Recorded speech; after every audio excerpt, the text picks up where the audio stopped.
pada hari ini untuk kita sama-sama mempelajari subjek RPT tingkatan 3. Tajuk yang kita akan pelajari ialah daripada bab 2 pembangunan produk yang merangkumi topik 2.1 iaitu penghasilan produk. Mari kita lihat apa yang perlu kita capai dalam pembelajaran kita pada hari ini. Di akhir pembelajaran, kita akan dapat mencapai standard pembelajaran 2.1.1 iaitu menyatakan produk yang ingin dihasilkan berdasarkan kajian keperluan pelanggan, dan tahap prestasi yang akan dicapai adalah titik 1 iaitu menyatakan fungsi produk yang ingin dihasilkan.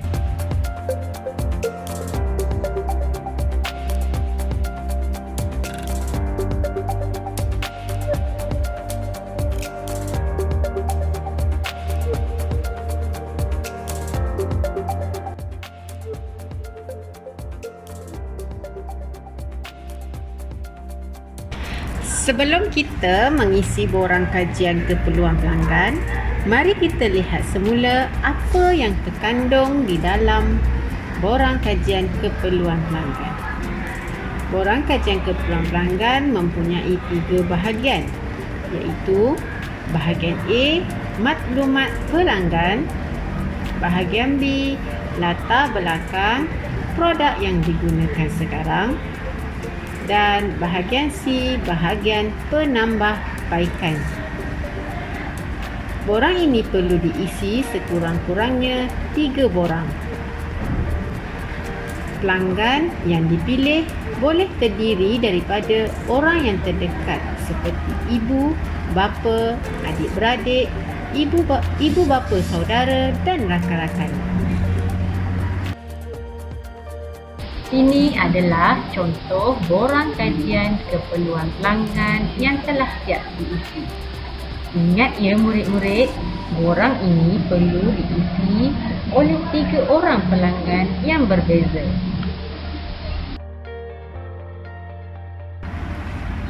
Penyelesaian masalah inventif adalah satu kaedah penyelesaian masalah secara sistematik dengan masalah dan penyelesaiannya telah dikenal pasti terlebih dahulu. Terdapat 4 langkah dalam penyelesaian masalah inventif. Yang pertama, menyatakan penyataan masalah.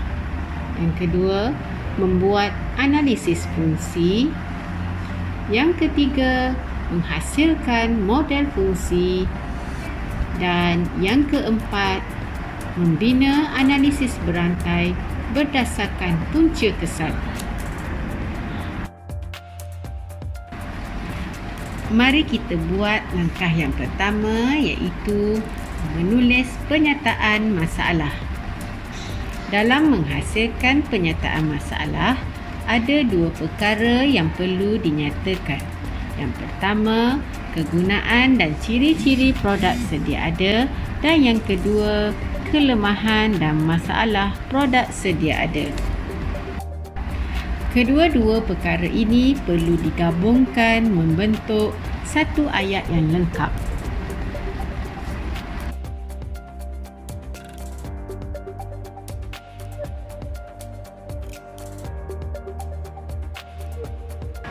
Langkah yang kedua ialah menghasilkan analisis fungsi berdasarkan gambar tabung duit shilling. Untuk langkah ini, murid dikehendaki melukis satu tabung duit shilling yang asal. Labelkan setiap fungsi pada semua bahagian tabung tersebut.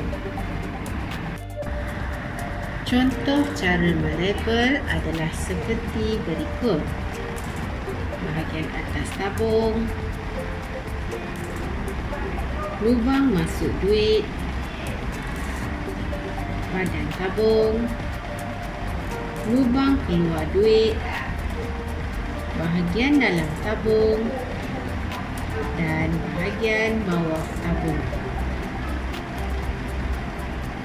Kesemua bahagian boleh dilabelkan dengan apa sahaja nama yang sesuai dengan fungsi setiap bahagian tersebut. Seterusnya, kita ke langkah yang ketiga, iaitu membina model fungsi. Untuk model fungsi, kita perlu keluarkan semua fungsi yang telah kita labelkan pada tabung dalam langkah analisis fungsi sebelum ini. Contoh adalah seperti berikut: tapak tabung, badan tabung, bahagian atas tabung, lubang masuk duit, bahagian dalam tabung, lubang keluar duit, duit shilling dan tangan. Tulis sahaja semua bahagian secara berterabur di atas sekeping kertas seperti ini. Mari kita lukis simbol yang pertama. Pilih satu bahagian yang paling terkesan untuk dilukis simbol subjek. Untuk contoh cikgu ini, bahagian yang paling terkesan adalah lubang keluar duit. Jadi, lukis simbol subjek seperti ini. Untuk simbol super sistem pula ialah tangan. Lukis simbol seperti ini pada tangan. Akhir sekali, kita lukis simbol komponen pada semua bahagian-bahagian lain seperti ini. Kita mulakan dengan tapak tabung, badan tabung, bahagian atas tabung, lubang masuk duit, bahagian dalam tabung dan duit shilling. Setelah siap, kita hubungkan semua komponen itu dengan menggunakan garisan interaksi yang betul. Contoh adalah seperti berikut. Semua garisan ini membawa maksud yang berguna. Oleh kerana kita mempunyai masalah ketika mengeluarkan duit dari tabung, jadi garisan interaksi pada subjek perlu dilabelkan seperti ini. Garisan ini membawa maksud bahagian tersebut mempunyai masalah. Seterusnya, kita perlu melukis simbol inventif pada bahagian fungsi yang telah dikeluarkan tadi. Jadi, sekarang kita kena kenal pasti maksud setiap simbol inventif terlebih dahulu. Jika anda masih ingat, simbol inventif ada 3, iaitu komponen,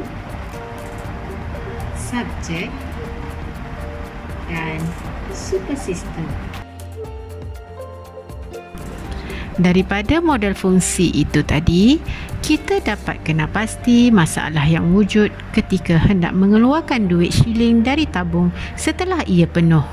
Jadi, dari situ kita perlu buat analisis berantai punca kesan. Ini adalah langkah yang keempat dalam penyelesaian masalah inventif. Okey murid-murid, untuk langkah ini kita mulakan dengan menulis masalah utama yang telah dikenal pasti. Untuk contoh ini, masalah utama adalah duit sukar untuk dikeluarkan.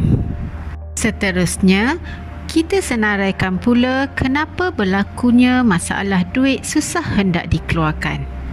Sebagai contoh, lubang kecil, duit besar, duit bercampur dan sukar dilihat daripada luar.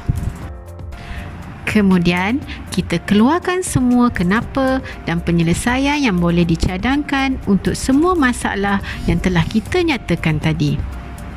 Untuk masalah lubang kecil, kita boleh cadangkan perbanyakkan lubang mengikut saiz. Untuk masalah duit bercampur, kita boleh asingkan ruang di bahagian dalam. Dan untuk masalah sukar dilihat dari luar, kita boleh cadangkan untuk menggunakan bahan daripada perspek.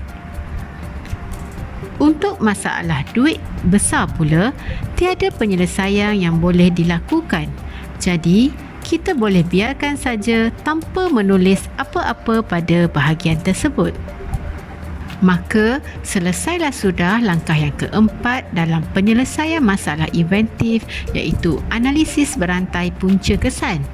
Oleh itu, daripada sini, kita sudah boleh memilih prinsip inventif yang paling sesuai bagi produk kita ini. Jadi, apakah prinsip inventif yang paling sesuai untuk produk kita ini? Masihkah murid semua ingat pemilihan prinsip inventif? Terdapat dua jenis prinsip inventif yang telah kita belajar di tingkatan 2. Prinsip inventif yang pertama adalah pemisahan masa dan prinsip inventif yang kedua adalah pemisahan ruang. Berdasarkan penyelesaian masalah inventif yang telah kita buat tadi, untuk produk ini, prinsip inventif yang paling sesuai ialah pemisahan ruang, kaedah pembahagian. Mari kita buat latihan berdasarkan apa yang telah kita pelajari pada hari ini. Berikut adalah satu contoh analisis fungsi sebuah produk tong sampah. Berdasarkan penyataan masalah yang telah dibuat, tong sampah ini sukar dialihkan dan terlalu berat untuk diangkat, terutama apabila sudah penuh. Bina satu model fungsi berdasarkan analisis fungsi yang berikut. Selamat mencuba. Ini adalah jawapan untuk soalan latihan yang telah diberi sebentar tadi. Murid-murid bolehlah merujuk dan membandingkan jawapan ini dengan jawapan yang telah dibuat. Selamat maju jaya. Sekian. Terima kasih.